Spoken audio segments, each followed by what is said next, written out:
Very good morning, dear students. International relations.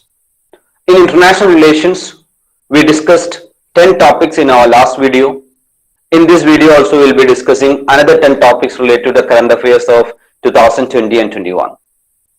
At the same time, don't miss Learning Radius Premium Preliminary Question Papers. Work out the question paper and have an extra edge in your overall preparation. In today's discussion in international issues of current affairs 2021, we will be discussing these 10 topics: Association of World Election Bodies, that is AWEB, Indus Water Treaty, India-Pakistan discussion, India and US, United Nations Convention on International Settlements Agreement resulting from mediation, WHO Southeast Asia region, India joins US, Russia, China Hypersonic Missile Club, SEO, G20, China gears up for strategic period. So these are the 10 topics what we are going to discuss in this particular discussion. That is starting with, the 10 topics are China gears up for strategic period, the G20 discussion, SEO discussion, India joins US, Russia, China Supersonic Missile Club, WHO Southeast Asia region, United Nations Convention on International Settlement Agreement resulting from mediation, India and US, India-Pakistan, Indus Water Treaty, Association of World Election Bodies. Let's come to the first topic, that is Association of World Election Bodies, that is AWEB.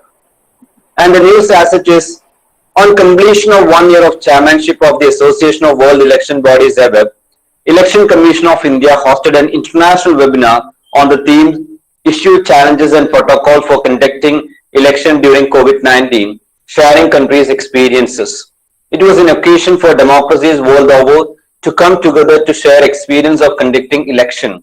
So the theme is significant, that is Issues, Challenges and Protocols for Conducting Election During COVID-19, Sharing Country Experiences.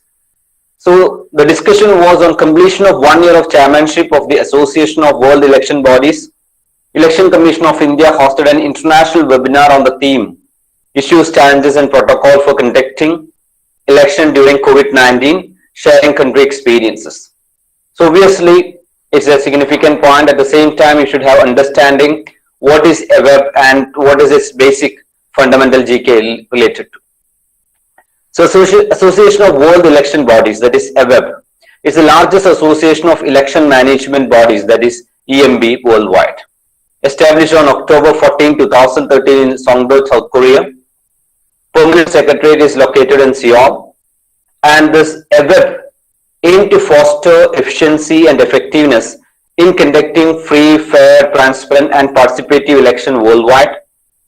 And the composition is 115 election management bodies as members and 16 regional associations or organizations as associate members. So this is what called as Association of World Election Body as it is, and aim of AWEB is to foster efficiency and effectiveness in conducting free, fair, transparent and participative election worldwide. So that is the basic aim of AWEB. Now, in PIB on 20th September, there was a discussion and there was a press release, and that was Election Commission Curtain Raiser. This was a major heading in that press release. Election Commission of India to host international webinar on issues, challenges and protocols for conducting elections during COVID-19, sharing country experiences on 21st September 2020. This was the press release. So ECI to host international webinar on issues, challenges and protocols for conducting elections during COVID-19, sharing countries' experiences. So the theme is important, understanding the theme, because it was a major heading in the press release on 20th September 2020 by the Election Commission. Now I read what is the major news related to. So what is the Association of World Election Bodies, largest association of election management bodies worldwide. At present, AWEB has 115 EMBs as members and 16 regional associations or organizations as associate members. ECI has been very closely associated with the process of formation of AWEB. Since 2011, ECI hosted the 4th General Assembly of AWEB on 3rd September 2019 at Bangalore and took over as chairman of AWEB for 2019-2020-21. This basic fundamental is very, very important. UPSC can frame statements from this fundamentals also. At the same time, they can frame statement from the current affairs also. So AWEB from UPSC prelims point of view is important. At the same time, in mains also you should understand, you should have a clarity what is the objective and what for the AWEB is standing. Now, next one is related to Indus Water Treaty. So River Indus is significant and important from prelims point of view. Why? Because September 19, 2020 marks the 60th anniversary of the Indus Water Treaty between India and Pakistan. The treaty was signed on September 19, 1960 between India by the Prime Minister Jawaharlal Nehru and Pakistan President Ayub Khan and brokered by the World Bank. So who brokered the particular discussion or who brokered this Indus Water Treaty? It is the World Bank. The treaty fixed and delimited the rights and obligation of both countries concerning the use of the water of the Indus River system. So that is the Indus Water Treaty, the fundamental asset. Now, the Indus system comprised of main Indus River, Jhelum, Chenab, Ravi, Beas and Satluj. The basin is mainly shared by India and Pakistan with a small share for China and Afghanistan. So that is from prelims point of view, that should be clear in your mind. The basin is mainly shared by India and Pakistan with a small share for China and Afghanistan. Under the Indus Water Treaty signed between India and Pakistan in 1960, all the waters of three rivers, namely Ravi, Satluj and Beas, eastern rivers, averaging around 33 million acre feet, were allocated to India for exclusive use. So it is Ravi, Satluj and Beas. The waters of western rivers Indus, Jhelum and Chenab, averaging to around 135 million acre feet, were allocated to Pakistan except for specified domestic, non-consumptive and agriculture use permitted to India as provided in the treaty. So that is the base of the treaty. So Ravi, Satluj and Beas, it's for India. At the same time, Indus, Jhelum and Chenab, averaging to around 135 million acre feet, were allocated to Pakistan except for specified domestic, non-consumptive and agriculture use permitted to India as provided in the treaty. So India has also been given the right to generate electricity through run-of-the-river project on the western rivers, which subject to specific criteria for design and operation is unrestricted. Now this is the basic fundamental which I mentioned. Now in the newspaper, in Indian Express, there was an article, Indus Water Treaty at 60. Why there is a need to give it a fresh look? This was the topic. So UPSC can ask the same as a mains question. Indus Water Treaty at 60, why there is a need to give it a fresh look? At the same time, Indus Water Treaty, the different areas UPSC can frame a statement right from Indus Water Treaty. The role of India as a responsible upper riparian abiding by the provision of the treaty has been remarkable, but the country of late is under pressure to rethink the extent to which it can remain committed to the provision as its overall political relation with the Pakistan become intractable. So this was a major heading of that particular discussion. Now, September 19 marks the 60th anniversary of the Indus Water Treaty between India and Pakistan, a treaty that is often cited as an example of the possibilities of peaceful coexistence that exists despite the troubled relationship. Well-wishers of the treaty often dub it uninterrupted and uninterruptible. The World Bank, which is as the third party, played a pivotal role in crafting the Indus Water Treaty, continues to take particular pride that treaty functions.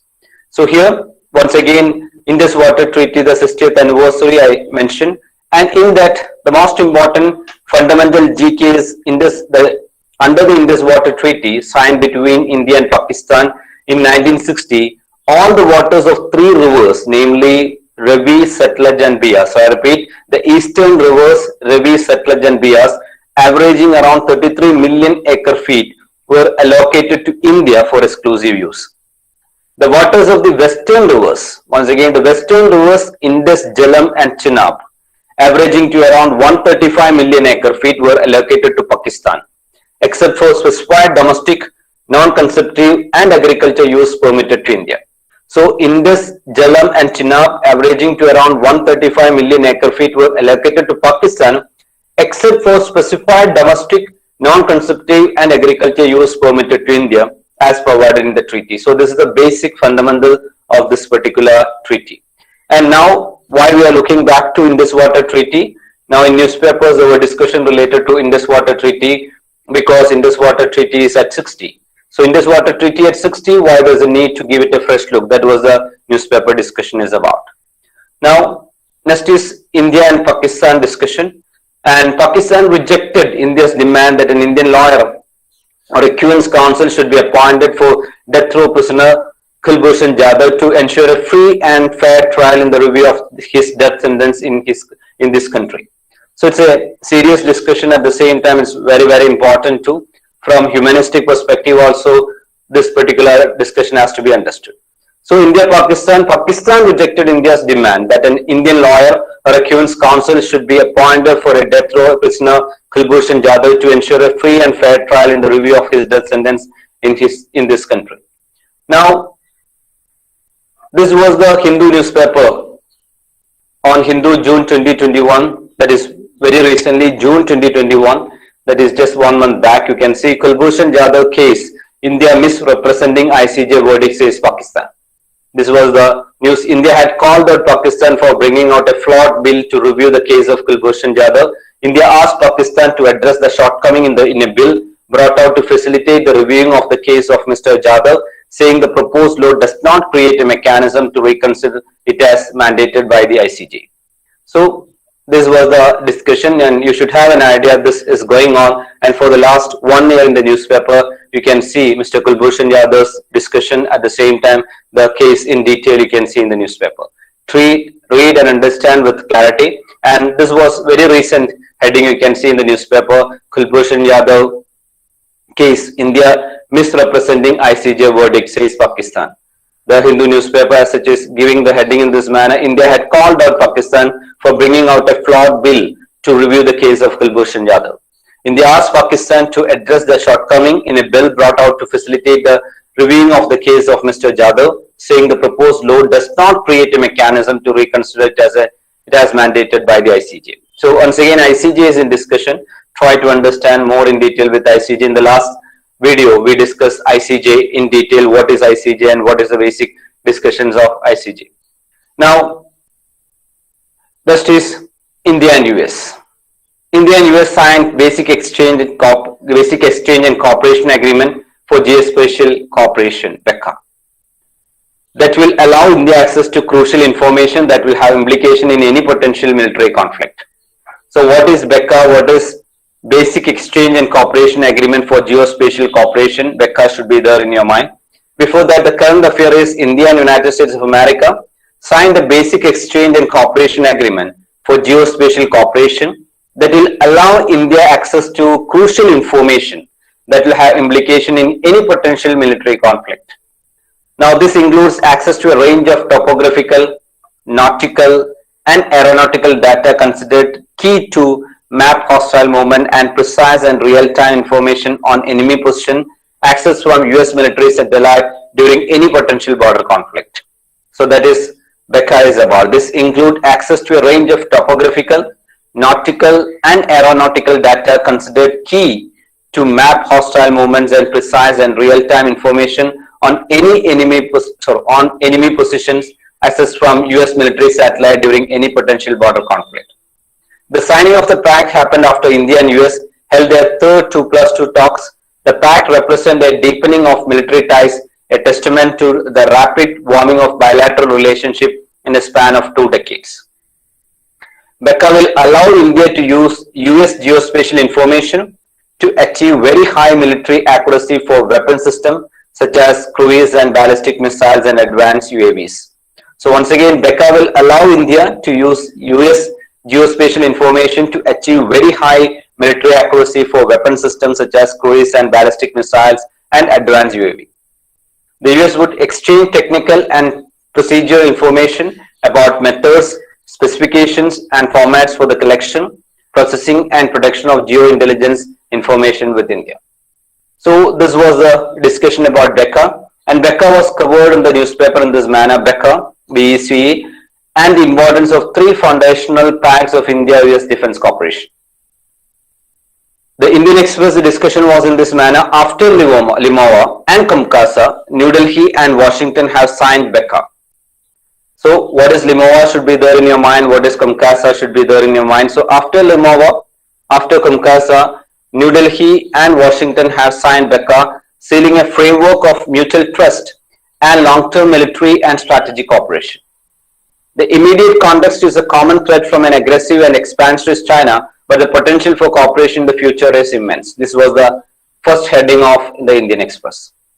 The India and the United States on Tuesday, October 27, signed the Basic Exchange and Cooperation Agreement (BECA), which, along with the two agreements signed earlier, the Logistic Exchange Memorandum of Agreement, that is what called LIMOVA. Once again, Logistic Exchange Memorandum of Agreement, that is what called LIMOVA, and the Communication, Compatibility and Security Agreement (COMCASA) completes a tracker of foundational pact for deep military cooperation between two countries. So, as an aspirant, I told what is BECA. So, as an aspirant, you should have an idea about BECA. At the same time, what is Logistic Exchange Memorandum of Agreement, that is LIMOVA, and what is Communication, Compatibility and Security Agreement, that is what called COMCASA. The next discussion is about United Nations Convention on International Settlement Agreement resulting from mediation.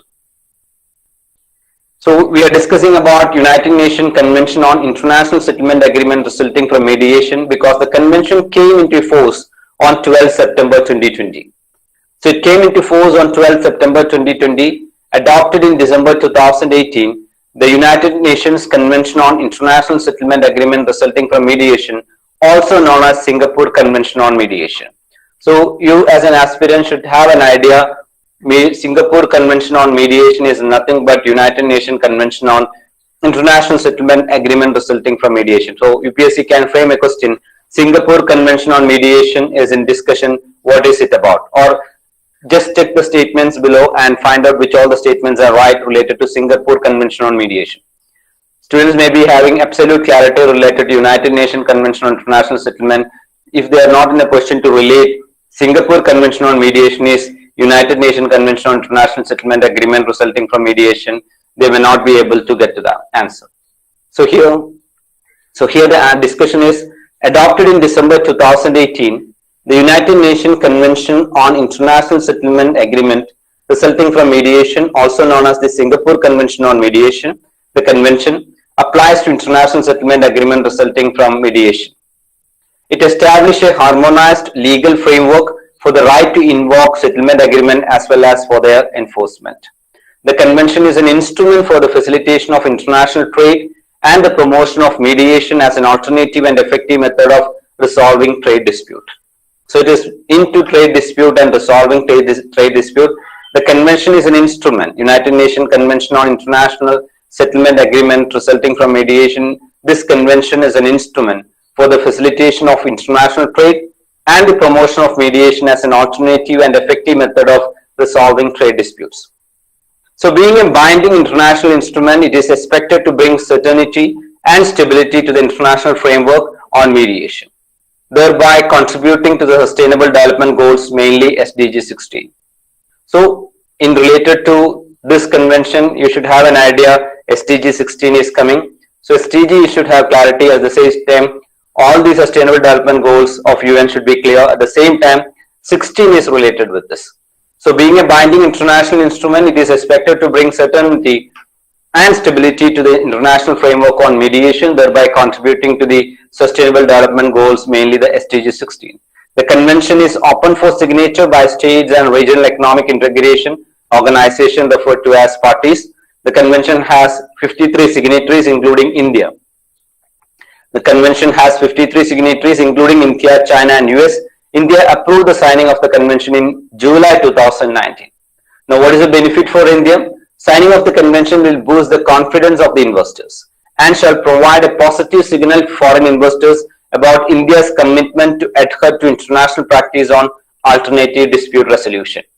So this gives confidence to all the investors. So signing of the convention will boost the confidence of the investors and shall provide a positive signal to foreign investors about India's commitment to adhere to international practice on alternative dispute resolution.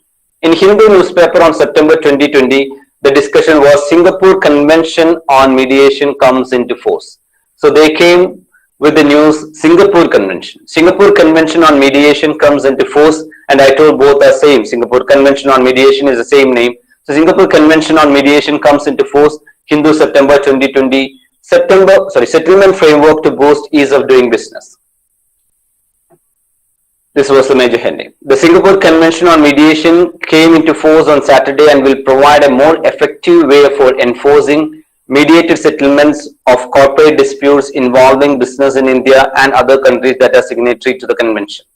Also known as the United Nations Convention on International Settlement Agreement resulting from mediation, this is also the first UN treaty to be named after Singapore. So this is the discussion about. Now WHO Southeast Asia region, that is another discussion. The 73rd session is being hosted by Government of Thailand from Bangkok, while the previous session was held in New Delhi. So Southeast Asia is one of the 6 WHO regions.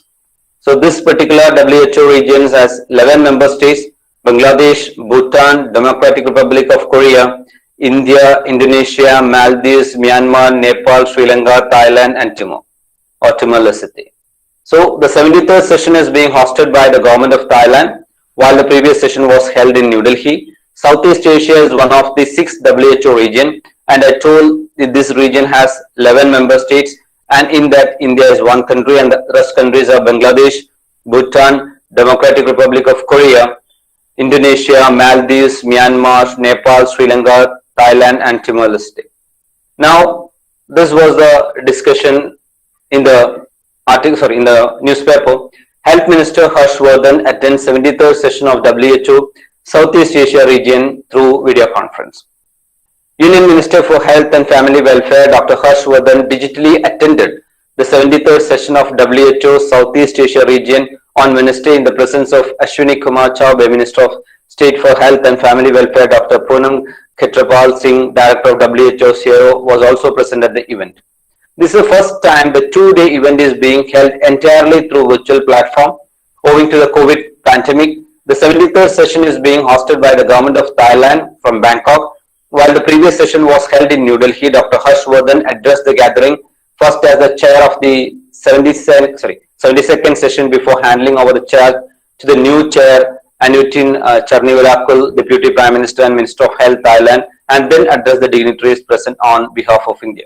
So there should be a fundamental clarity regarding the WHO Southeast Asia region and the countries related to, at the same time, the objectives. And it happened in India before, now it happened in Bangkok. So that was the discussion. Now, the next one is India joins US, Russia, China Hypersonic Missile Club. That is another discussion. India became the 4th country after United States, Russia, and China to develop and successfully test hypersonic technology from APJ Abdul Kalam testing range Veera in Balasore, Odisha. So India became the 4th country after United States, Russia, and China to develop and successfully test hypersonic technology from APJ Abdul Kalam testing range. This indigenous technology will pave the way towards development of missile traveling at 6 times the speed of sound, that is Mach 6. So this indigenously technology will pave the way towards development of missile traveling at 6 times the speed of sound. The test of Hypersonic Test Demonstrator Vehicle, HSTDV. Once again, the test of Hypersonic Test Demonstrator Vehicle developed by the Defense Research and Development Organization was conducted at 11:03 today using the Acme missile booster and lasted for 5 minutes. This was a discussion in the news. So this Hypersonic Test Demonstrator Vehicle, once again HSTDV, Hypersonic Test Demonstrator Vehicle, is an unmanned scramjet demonstration aircraft for hypersonic speed flight. Besides its utility for long-range cruise missile of the future, the technology has multiple civilian applications also. It can be used for launching satellite at low cost too. Now, in newspaper in Hindustan Times, this was the discussion. India joins US, Russia, China Hypersonic Missile Club. India joins US, Russia, China Hypersonic Missile Club, Hindustan Times, September 2020. Government sources said the DRDO will have the capacity to develop a hypersonic missile with scramjet engine in next 5 years. So this was the discussion. India joins US, Russia, China Hypersonic Missile Club, Hindustan Times, September 2020. Government sources said the DRDO will have the capacity to develop a hypersonic missile with the scramjet engine in next 5 years. So this was the discussion related to India, and this was the discussion related to hypersonic missile. Next is related to SCU, and the discussion was India will host a summit of the Council of Heads of the Government of Shanghai Cooperation Organization on 30th November 2020 with a focus on contributing to the trade and economic agenda of the influential grouping. India, which was an observer at the SCO since 2005 and became its full member in 2017, has been strongly pushing for connectivity projects like the International North-South Transport Corridor to gain access to resource-rich Central Asian countries.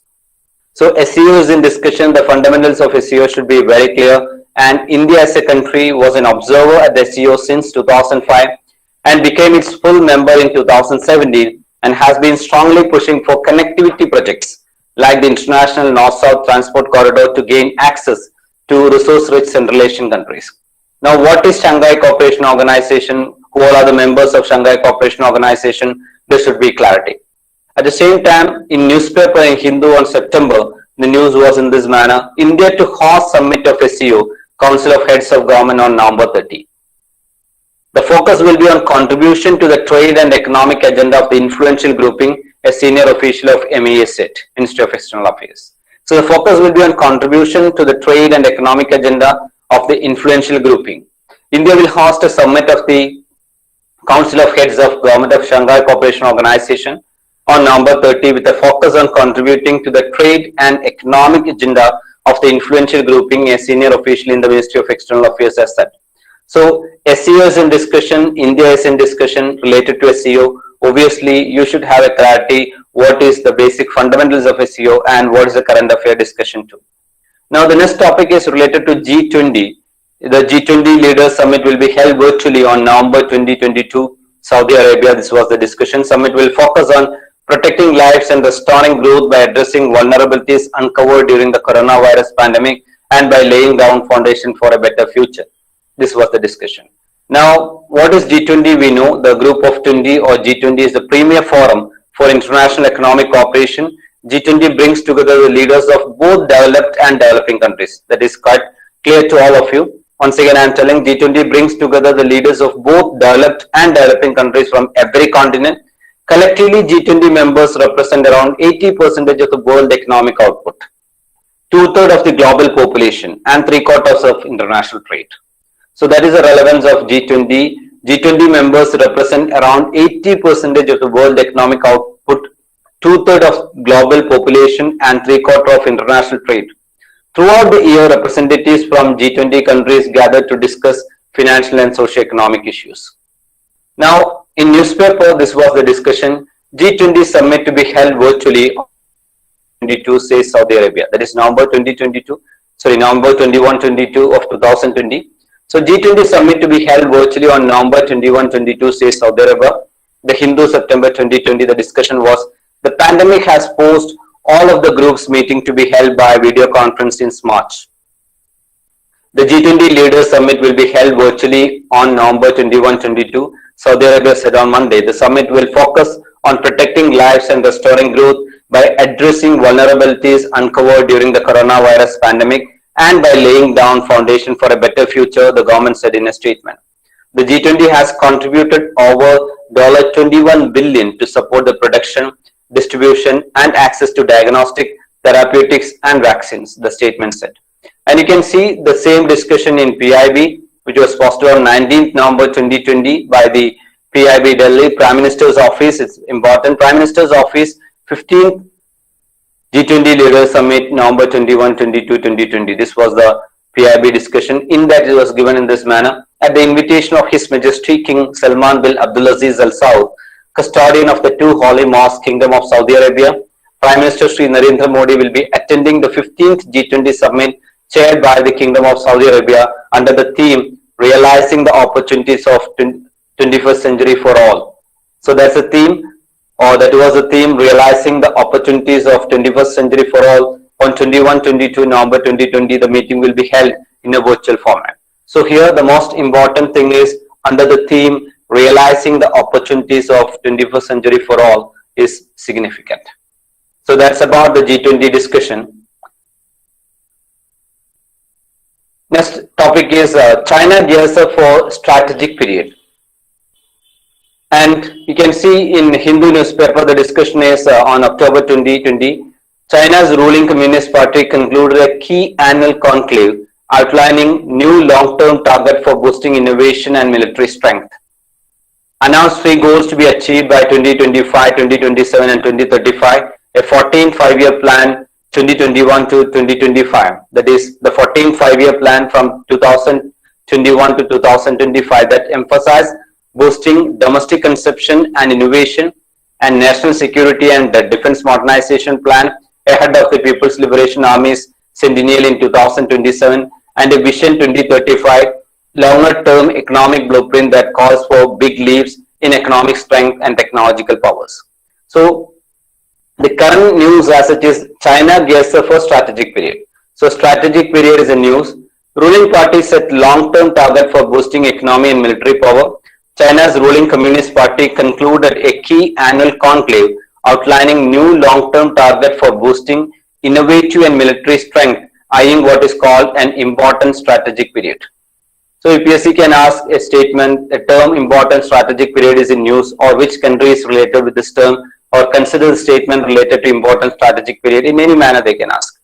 So China eyeing what is called an important strategic period for fulfilling its ambitions at home and abroad. And the same you can see what is it about. China gears up for strategic period. China's ruling Communist Party concluded a key annual conclave, I told. And what is that? Announced three goals to be achieved by 2025, 2027 and 2035. A 14th 5-year plan 2021 to 2025 that emphasized boosting domestic consumption and innovation and national security and defense modernization plan ahead of the People's Liberation Army centennial in 2027 and a Vision 2035 longer-term economic blueprint that calls for big leaps in economic strength and technological powers. So here, China gears up for strategic period is in discussion, and understanding what are the programs by China, there should be clarity in connection with the three goals that they are looking for in 2025, 2027 and 2035. And UPSC can ask statement related question in connection with the term strategic period. So in newspaper, this was the discussion, China gears up for strategic period as such. So the new economic blueprint would broadly push for China to double its GDP and current per capita GDP of $10,000 by 2035. The President and Party General Secretary Xi Jinping had personally drafted both the 5-year plans and the long-term blueprint. So there's a fundamental you are supposed to have in your mind. So the last topic is about China gears up for strategic period. In the next video, we'll be discussing another 10 topics of international. So once again, keep an eye over the discussion and try to understand, try to listen to 1 to 2 to 3 times to have absolute clarity. And at the same time work out the question paper to have a complete edge. So that's all for now. Have a great time, and at the same time, calm version is the most productive version. Be calm and listen to the discussion and have an edge in your overall UPSC preparation. So that's all for now. Have a great time. Meet you in the next video. Thank you.